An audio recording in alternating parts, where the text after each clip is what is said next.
তো গাইস বাংলার বক্স অফিসে এখনো পর্যন্ত কেমন বক্স অফিস কালেকশন করছে দেবী চৌধুরানী ভার্সেস রঘু ডাকাত ভার্সেস রক্তবীজ 2।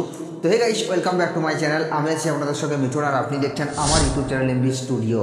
তো আজকে আমরা কথা বলবো রঘু ডাকাত মুভির টোটাল 19 দিনের গ্রস বক্স অফিস কালেকশনকে নিয়ে, এবং কথা বলবো রক্তবীজ 2 এর টোটাল 19 দিনের গ্রস বক্স অফিস কালেকশনকে নিয়ে, এবং কথা বলবো দেবী চৌধুরানী মুভির টোটাল 18 দিনের গ্রস বক্স অফিস কালেকশনকে নিয়ে। তো ভিডিওটা আপনাদের জন্য অনেকটা ইন্টারেস্টিং হতে চলেছে, তাই ভিডিওটাকে শুরু থেকে নিয়ে শেষ পর্যন্ত কন্টিনিউ করবেন। এবং আপনি যদি আমার চ্যানেলে ফার্স্ট টাইম হয়ে থাকেন তো প্লিজ চ্যানেলটাকে সাবস্ক্রাইব করে ভিডিওতে একটা লাইক করে দেবেন। তো চলুন ভিডিওটি শুরু করা যাক।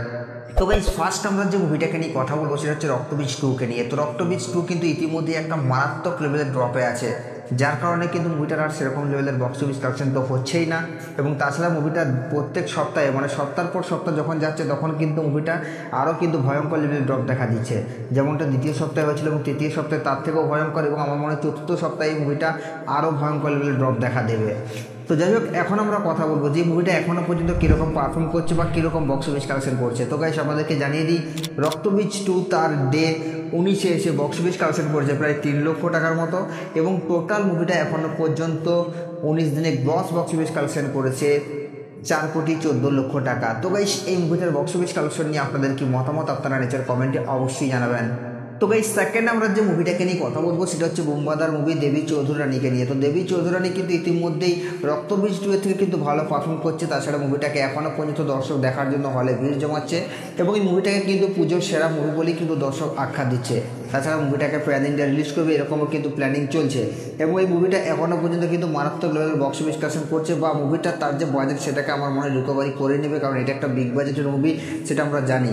এবং মুভিটা প্ল্যানিং দিয়ে রিলিজ করলে আশা করি মুভিটা একটা ভালো রকমের বক্স অফিস কালেকশন নিয়ে আসবে।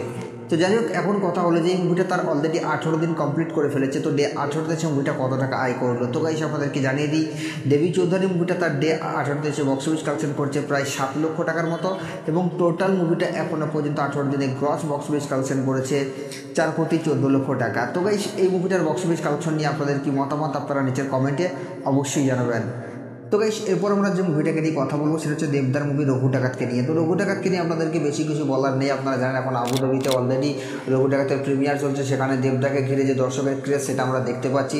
তাছাড়া এই মুভিটাকে প্রথম থেকেই যে নেগেটিভিটি করা হয়েছিল তারপরেও কিন্তু মুভিটাকে থামিয়ে রাখা যায়নি, মুভিটা তার যে মার্কেট সেটাকে কিন্তু কাঁপিয়ে বেড়াচ্ছে, এবং এখনও পর্যন্ত বাংলার বক্স অফিসের নাম্বার 1 জায়গাটা কিন্তু ধরেই রেখেছে, এবং এটা শুধুমাত্র দেবদার মেগাস্টারের পাওয়ার আপনি বলতে পারেন। তাছাড়া মুভিটাকে যারা নেগেটিভ রিভিউ দেওয়া হয়েছিল তাতে করে হয়তো অনেকে ভেবে নিয়েছিল যে মুভিটা হয়তো সুপার ফ্লপ হয়েই যাবে, কিন্তু না, ধীরে ধীরে মুভিটা একটা মারাত্মক লেভেলের বক্স অফিস কালেকশন করেই ফেলেছে।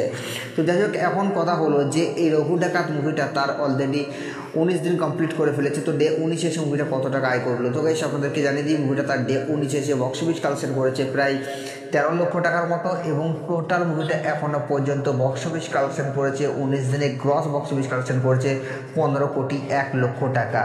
তো গাইস এই মুভিটার বক্স অফিস কালেকশন নিয়ে আপনাদের কি মতামত আপনারা নিচের কমেন্টে অবশ্যই জানাবেন, কারণ আপনাদের মতামত জানা আমাদের জন্য অবশ্যই জরুরি। এবং এই 3টা মুভির বক্স অফিস কালেকশনে আপনি কোন মুভিটাকে এগিয়ে রাখছেন সেটাও নিচের কমেন্টে জানাতে ভুলবেন না, আর সাবস্ক্রাইব করে দাও নেক্সট ভিডিওর জন্য।